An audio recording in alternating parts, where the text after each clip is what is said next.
they live a lot along here, and they're not working class people, and they're that sort of people. But you see, the city doesn't like it because they aren't owning the right sort of cars, and therefore the local car salesman isn't doing business through them.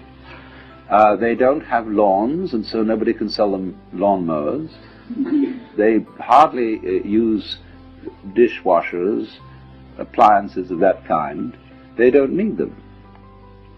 And also they wear blue jeans and things like that, and so the local dress shops feel a bit put out having these people around. And they live very simply. Well, you mustn't do that. You've got to live in a complicated way. You've got to have the kind of car, you know, that identifies you as a person of substance and status and all that. So there's a great problem here in our society. Now, why is there this problem? There's always a very inconsiderable minority of these non-joiners or people who check out of the game. But you will find that insecure societies are the most intolerant of those who are non-joiners. They are so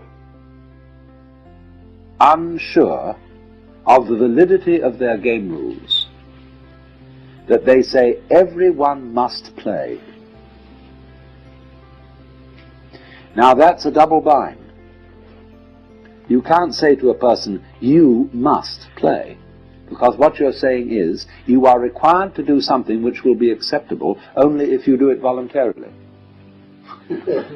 You see? So everyone must play is the rule, and it's the rule in almost all Republican governments. I mean Republican in the sense of democratic. Because they're very uneasy. Because everybody is responsible. You mean you may try not to be and avoid it and say, oh, let the senators take care of it or the president. But theoretically, everyone's responsible. Now that's terrifying. See, it's all right when you know what's right. There is an aristocracy, there is the clergy, and they know what should be done, and they're used to ruling, you see. But now it's in your hands. You say, well, what are we going to do? Well, I think this way, and you think that way, and he thinks the other way. And so we're all unsettled. And therefore we become more and more conformist. Individualism, rugged individualism, always leads to conformism, because people get scared.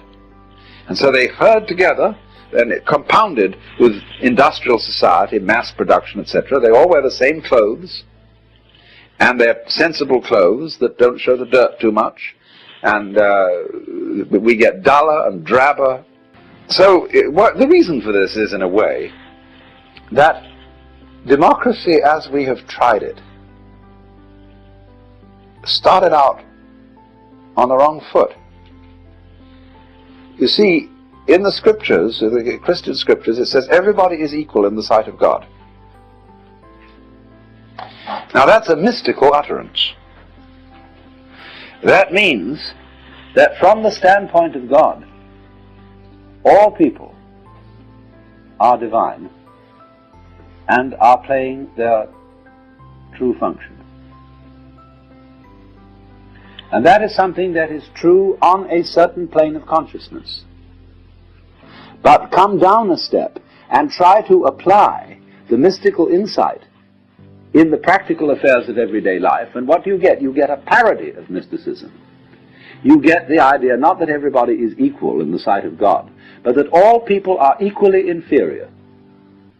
And that's why all bureaucracies are rude, why the police are rude, and why you're made to wait in lines and are obstreperous income tax individuals and all that sort of person.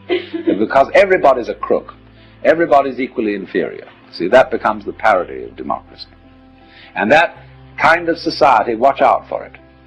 It turns in a quick click into fascism because of its terror of the outsider. Now, a free and easy society loves outsiders. In fact, it's a little bad for the outsider's integrity, because they know that man is doing for us what we haven't got the guts to do. That outsider who lives up there in the mountain And great, just there is someone like that around. It makes you feel a little better. He has realized, he knows what it's all about. And so we need a number of those people. Even though they don't join our game, they tell us, you see, what you're doing is only a game. It's okay, I'm not going to condemn you, but it is only a game, and we up on that mountaintop are watching you. We love you, we have compassion for you, and but excuse please, we aren't going to join.